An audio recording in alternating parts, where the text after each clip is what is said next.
തിരഞ്ഞെടുപ്പ് ബലസൂചന എക്സിറ്റ് പോളുകളെ തള്ളിക്കൊണ്ട് ദേശീയ തലത്തിൽ BJPയുടെ 400 സീറ്റ് എന്നത് മലർപ്പൊടിക്കാരൻ്റെ സ്വപ്നമാകുന്നു. NDA 300-ൽ താഴെ, ഇന്ത്യ മുന്നണി 197. UP, ഗുജറാത്ത് തുടങ്ങി NDA മുന്നേറ്റമുള്ള സ്ഥലത്ത് ഇന്ത്യ മുന്നണി കടന്നു കയറിയതായി കാണുന്നു. രാഹുൽ മത്സരിച്ച 2 മണ്ഡലങ്ങളിൽ ലീഡ് നേടുന്നു. കേരളത്തിൽ UDF തന്നെയാണ് മുന്നിൽ. അയോധ്യയിൽ BJP പിന്നിലാണ്.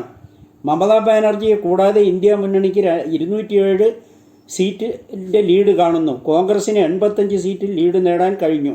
ദേശീയ തലത്തിൽ NDAയും ഇന്ത്യ മുന്നണിയും തമ്മിൽ ഇഞ്ചോടിഞ്ച് മത്സരമാണ് ഇപ്പോൾ നടക്കുന്നത്. എക്സിറ്റ് പോൾ ബലം തള്ളിക്കൊണ്ടാണ് ബലം വന്നുകൊണ്ടിരിക്കുന്നത്. ഇന്ത്യ മുന്നണിയുടെ അവകാശവാദം ശരിയാകുന്ന വിധത്തിലാണ് ബലങ്ങൾ പ്രതീക്ഷിക്കാത്ത മുന്നേറ്റമാണ് ഇന്ത്യ മുന്നണി നടത്തുന്നത്. മണിക്കൂറുകൾക്കകം ചിത്രം വ്യക്തമാകുമെന്നാണ് അറിയുന്നത്. കരമനയിൽ സൈനിക് സ്കൂൾ NSSന് അനുവദിച്ചതിന് പിന്നിൽ തിരഞ്ഞെടുപ്പ് പെരുമാറ്റച്ചട്ടലംഘനം ഉണ്ടോ എന്ന് പരിശോധിക്കും.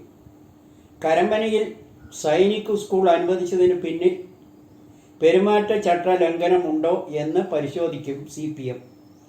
NSS പുതിയ സൈനിക സ്കൂൾ അനുവദിച്ചത് രാഷ്ട്രീയ വിവാദമായേക്കും.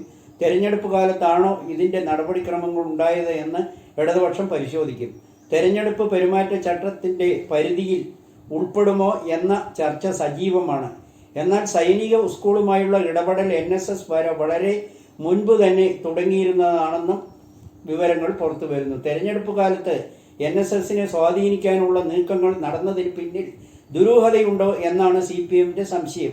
ഇതുമായി ബന്ധപ്പെട്ട് പല കിംവദന്തികളും വരുന്നുണ്ടെന്നും നാട്ടുകാർ പറയുന്നു.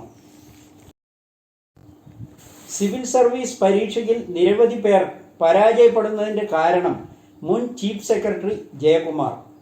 രാജ്യത്തെ ഏറ്റവും വെല്ലുവിളി നിറഞ്ഞ പരീക്ഷയാണ് യൂണിയൻ പബ്ലിക് സർവീസ് കമ്മീഷൻ നടത്തുന്ന സിവിൽ സർവീസ് പരീക്ഷ. പരീക്ഷയിൽ വിജയം നേടാൻ ശരിയായ സമീപനവും തന്ത്രങ്ങളും വ്യക്തമായ പ്ലാനിംഗ് ആവശ്യമാണെന്ന് അദ്ദേഹം പറഞ്ഞു. സിവിൽ സർവീസ് പരീക്ഷ തയ്യാറെടുക്കുന്നു എന്നുള്ള തീരുമാനമാണ് ഏറെ പ്രധാനം. തീരുമാനം വളരെ വസ്തുനിഷ്ഠമായിരിക്കണം. പരീക്ഷയ്ക്ക് തയ്യാറെടുപ്പ് തുടങ്ങി മാസങ്ങൾക്ക് ശേഷം പിൻവാങ്ങുന്ന വിദ്യാർത്ഥികളുണ്ട്. അതിനാൽ വ്യക്തമായി ആലോചിച്ച് തീരുമാനമെടുക്കണം. തീരുമാനിച്ചു കഴിഞ്ഞാൽ പിൻവാങ്ങരുത്. പരീക്ഷയിൽ ഏറ്റവും കൂടുതൽ പേർ പരാജയപ്പെടുന്നതിനുള്ള കാരണം എന്താണെന്ന് വ്യക്തമാക്കുകയാണ് മുൻ ചീഫ് സെക്രട്ടറിയും എഴുത്തുകാരനുമായ K. ജയകുമാർ വിശദീകരിക്കുന്നത്.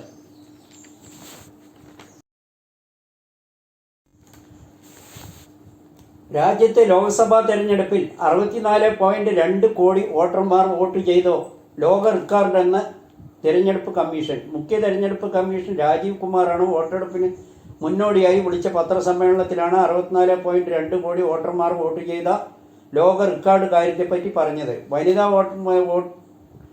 വോട്ടർമാർ വോട്ട് ചെയ്തതിലും ഇത്തവണ റെക്കോർഡാണ് സൃഷ്ടിച്ചിരിക്കുന്നത്. 31.2 കോടി വനിതാ വോട്ടർമാർ വോട്ട് ചെയ്തു. 33 കോടിയോളം പുരുഷ വോട്ടർമാരും വോട്ട് ചെയ്തു. രാജ്യത്തെ ജനസംഖ്യയായ 192 കോടിയിലേറെ ഉള്ളതിൽ 64.2 കോടി വോട്ടർമാരാണ് വോട്ട് ചെയ്തത്. ജനാധിപത്യത്തിൽ പങ്കാളികളായ എല്ലാവരെയും തെരഞ്ഞെടുപ്പ് കമ്മീഷൻ അഭിനന്ദിച്ചു.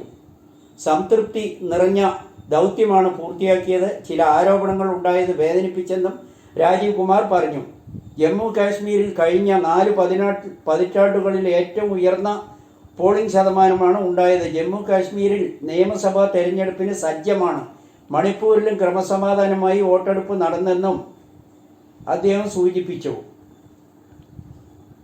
സംഘർഷങ്ങളൊന്നും ഇല്ലാതെയാണ് വോട്ടെടുപ്പ് അവസാനിച്ചത്. 1054 കോടി രൂപയും 2198 കോടി രൂപയുടെ വസ്തുക്കളും 868 കോടിയുടെ മദ്യവും പിടിച്ചെടുത്തുവെന്ന് കമ്മീഷൻ ചൂണ്ടിക്കാട്ടി.